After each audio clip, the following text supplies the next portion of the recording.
right? The chapter 6 is electromagnetic induction. Electromagnetic induction.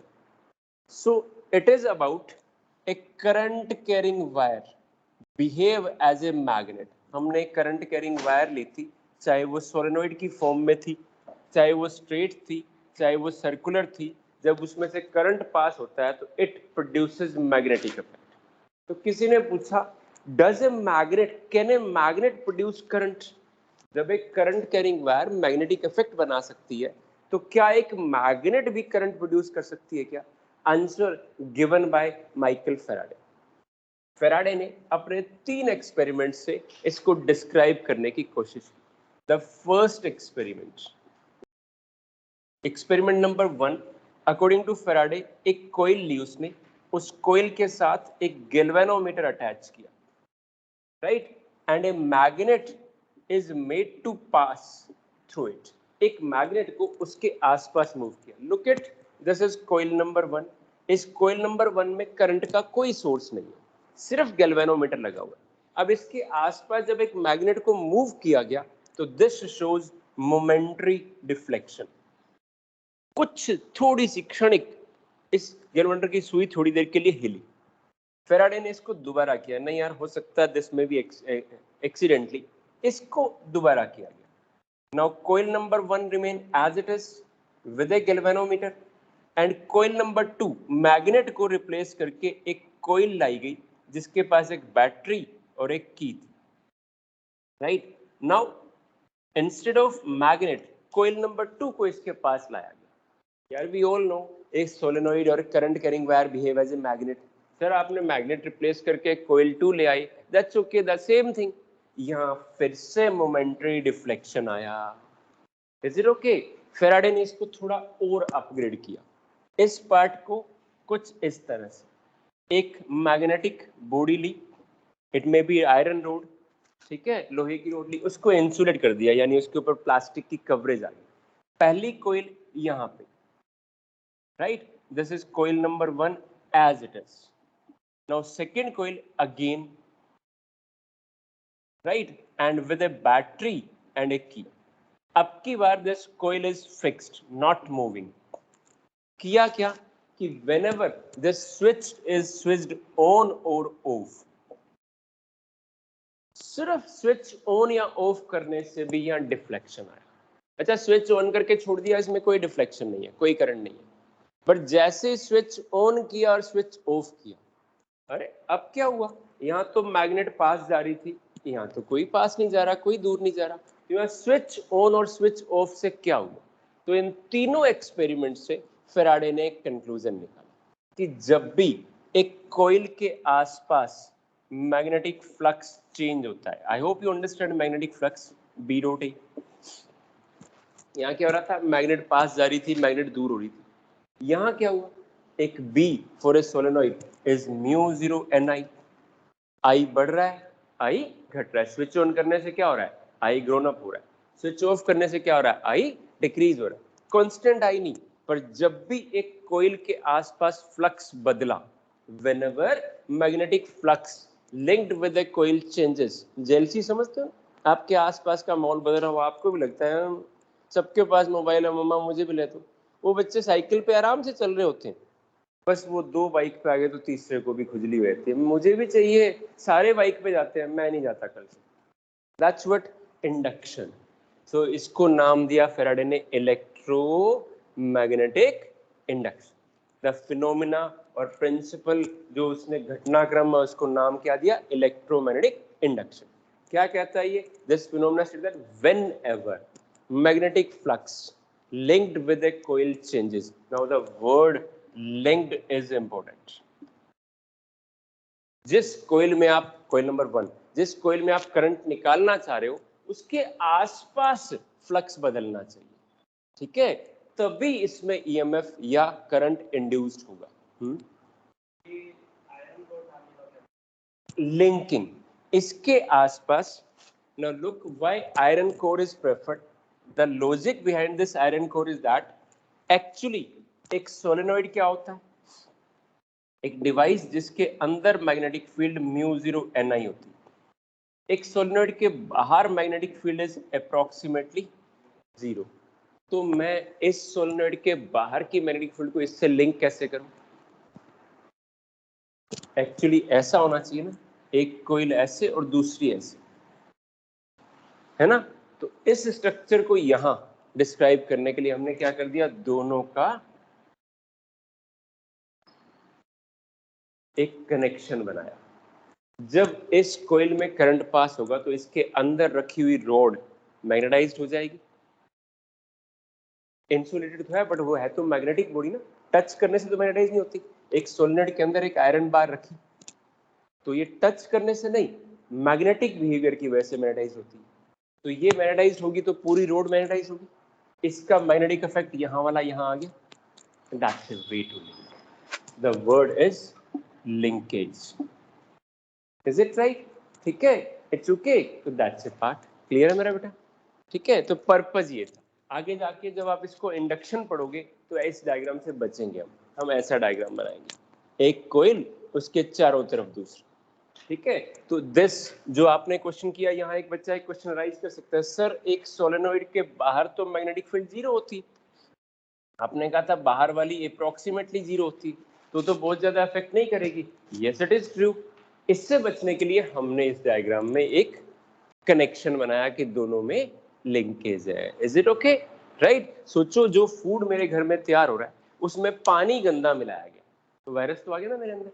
तो मैं food गंदा नहीं खा रहा, फूड बिल्कुल ठीक है, बट जिस पानी को, उसको आटा गूंदने के लिए जो पानी यूज हुआ वो वायरस आ गया ना। आपको क्या कहा गया, अभी जिस हाथ से वो खाना बन रहा है वो भी वायरस हो सकता है, इसलिए घर पे खा लो। खाना बहुत अच्छा है, सब कुछ बहुत बढ़िया है, बट जो हाथ है, तो ये लिंक करने का तरीका हो गया। क्लियर?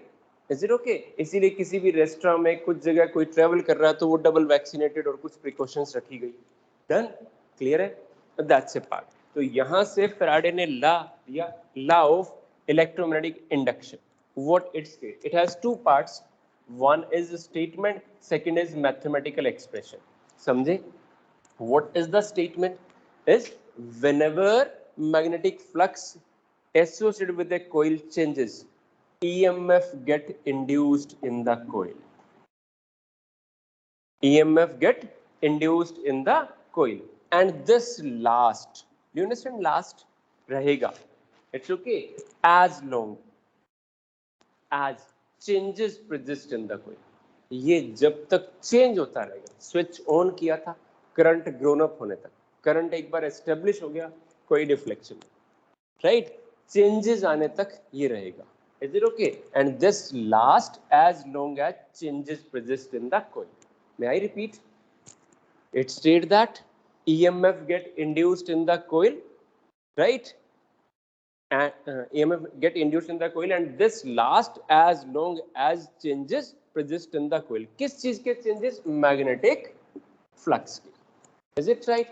Mathematically जो EMF induced होता है, this is minus of rate of change of magnetic flux. Mathematically उसने बोला कि EMF की वैल्यू भी निकाल के दिखाई फैराडे ने, कितनी होती है? नेगेटिव ऑफ, नेगेटिव क्या होता है अभी बताते हैं। So that's d phi by dt, negative of rate of change of flux minus d phi by dt. So this is what EMF, this is what flux, इसको आप minus d by dt of b dot a भी लिख सकते हो। It's okay, आप इसको minus N D by D T of B dot A भी लिख सकते हैं अगर coil consist number of turns N. ठीक है, these are the different ways. अब जो माइनस है that was described by the scientist Lenz. एक साइंटिस्ट थे लेंज, इसको लेंज ला के नाम से एक छोटा सा पार्ट बना सकते हो और इसको टेक्स्ट बुक से रीड करना है। जो टॉपिक रीड करने वाला है टेक्स्ट बुक से, that's Lenz law. According to Lenz, what is negative? वो कहता है negative is that it's just that the polarity of EMF induced. एक कोइल है, इसके पास एक मैग्नेट जा रही थी, दोबारा द सेम कोइल, अब की बारी ये मैग्नेट पास ना जाके दूर जा रही है। ठीक है, सो दोनों केसेस में ईएमएफ इंड्यूस्ड होगा कोइल में, this was coming closer, but negative suggest EMF induced in such a way that this induced current would oppose its prediction cause. जिस वजह से ये आया है उसको अपोज करेगा. कैसे करेगा? नॉर्थ पोल पास जा रहा है तो ये क्या करे कि ये इसको अपोज करे. इसमें कुछ इस तरह से करंट आए कि ये खुद नॉर्थ पोल की तरह से बिहेव करे, ये अपोज करेगा. और लुक, अब की बार तो नॉर्थ पोल दूर जा रहा है तो ये क्या करे, ये खुद साउथ बन जाए. तो ये एक सिंबॉलिक वे है करंट निकालने का. ओपन एंड, एन के ओपन एंड की तरफ करंट, तो ये एस के ओपन एंड की तरफ करंट. जिधर ये एस के लिखते हुए एस लिख के और एन लिख के, आल दो आप समझते हैं, एक बार समझाऊं. ये देखो एंटी क्लॉकवाइज, इसमें से फील्ड लाइन बाहर आएंगी तो ये नॉर्थ पोल बनेगा ना. करंट कैसा आएगा? एंटी क्लॉकवाइज, है ना. फील्ड लाइन बाहर आएंगी तो ये नॉर्थ पोल. अच्छा, इसमें फील्ड लाइन अंदर जाएंगी तो ये साउथ पोल. तो क्लॉकवाइज करंट आ रहा है तो ये south pole, anti clockwise current आ रहा है तो ये नॉर्थ पोल. तो either way you can use N और एस बना के, या फिर आप एंटी क्लॉकवाइज और क्लॉकवाइज करंट मान के. ठीक है, so that's Lenz law. Clear है क्या? Actually Lenz law is based on energy conservation. आप समझ रहे हैं? कोई आपसे पूछे भी लेंज लॉ बनाया कैसे उसने? एनर्जी कंजर्वेशन से. Did you remember friction? एक बॉडी दूसरी बॉडी के ऊपर चल रही है तो ये मेरी बॉडी के पास मैकेनिकल एनर्जी, इसको अपोज कौन कर रहा है? फ्रिक्शन. तो ये मेरी सारी की सारी एनर्जी हीट में कन्वर्ट हो जाती है. गर्म करने के लिए हम ऐसे करते हैं ना, हाथ ठंडे हो गए तो वी आर यूजिंग फ्रिक्शन. यहाँ भी देखना, मैग्नेट मूव कर रही है तो मैग्नेट के मूव करने से क्या हो रहा है? It possess mechanical energy. Now due to some phenomena, electromagnetic induction, ये अपोज करता है तो some mechanical energy will be lost और यहाँ पे electrical energy will be produced. तो यहाँ क्या हो रहा है? Mechanical energy is being converted into electrical energy. So Lenz law is based on energy conservation. Is it right? तो जितने भी डायरेक्शन ऑफ इंड्यूस्ड करंट के क्वेश्चन बनेंगे वो सब इसी तरह के बनेंगे. May I? It's okay. Direction of induced current. It is based on energy conservation. एक क्वेश्चन समझा दूं. May I go to a question based on Lenz law? Okay. Come back to a simple question. Look, that's case number 1. Please आराम से देखना. It is having a constant current. और यहाँ मैंने एक छोटी सी कोयल रख दी, खाली कोयल है, कुछ नहीं. क्या इसमें करंट इंड्यूस्ड होगा? और अगर होगा तो उसकी डायरेक्शन कैसी होगी? A constant current passing through this coil. इसके पास एक छोटी सी कोयल पड़ी है, राइट. इस करंट की वजह से यहाँ कुछ करंट इंड्यूस्ड होगा क्या? Answer is no. वजह constant current. Okay my dear, fine. So second case, current is increasing and a coil placed here. अब बताओ क्या होगा? तो सबसे पहले तो इस करंट की वजह से यहाँ पे मैग्नेटिक फील्ड कैसी होगी? आउटवर्ड. आउटवर्ड मतलब डॉट्स. ठीक है. अब ये करंट ग्रोइंग है, इंक्रीजिंग है, तो इसमें करंट क्या होगा? अपोज करेगा उसको. कैसे अपोज करेगा? अगर एंटी क्लॉकवाइज आया फिर तो उसी की डायरेक्शन में हो गया. ये इसको ऐसे, तुम मोबाइल यूज करते हो और वो ग्रोइंग है तो पेरेंट अपोज करेगा ना. और अब तुम मोबाइल यूज कर डिक्रीज कर रहे हो. पहले 3-4 घंटे लगे रहते थे, अब 5 मिनट ही देखते हो तो पेरेंट्स उसको सपोर्ट करेगा. Very good. क्या हुआ? अपोज और सपोर्ट किसके बेस पे? इंक्रीज और डिक्रीज. तो यहाँ करंट इंक्रीज हो रहा है, इसका मतलब इसमें इंड्यूस्ड करंट कैसा आएगा कि इसके अपोजिट आएगा. तो दैट वुड बी क्लॉकवाइज. देखो जरा, अगर इसमें क्लॉकवाइज करंट आएगा तो इस गोलू के अंदर मैग्नेटिक फील्ड किधर आई? नीचे. और इस वायर की वजह से किधर आ रही है? अपोजिट. तो दोनों अपोजिट हो गए, right. I repeat, current carrying wire, इसकी वजह से फील्ड कैसी है? Look, outward. ठीक है. यहाँ तो अब मेरे वजह से या इंड्यूस्ड करंट कैसा आए? जो इसको अपोज करे. तो उसके लिए करंट कैसा होना चाहिए? क्लॉकवाइज. क्लियर है क्या? इसी को तीसरा केस बना लो. Now current is decreasing. Current is decreasing. Same here. अभी करंट किधर है? इधर. तो गवर्नमेंट क्या करेगी या कि ये पार्ट क्या करेगा? इसमें इस तरह से करंट आएगा कि इसको सपोर्ट करेगा, बिकॉज इट इज पुअर यार, डिक्रीजिंग. इट्स ओके तो ये डिक्रीज कर रहा है तो current would be in supportive way, तो इसमें current induced would be in such a way that would be in the same direction. It's okay एक इंसान ज्यादा कमाई कर रहा होता है तो गवर्नमेंट टैक्स लगाती, और अगर डूब रहा होता है तो गवर्नमेंट सब्सिडी देती है ना। इस लॉकडाउन में गवर्नमेंट ने बहुत सारा अनाज दिया लोगों को, किसको दिया? जो टैक्स दे रहा था। नहीं नहीं नहीं, जिसके पास इनकम सोर्स खत्म हुआ, जिसकी इनकम डिक्रीज हुई, गवर्नमेंट ने उसको सपोर्ट किया।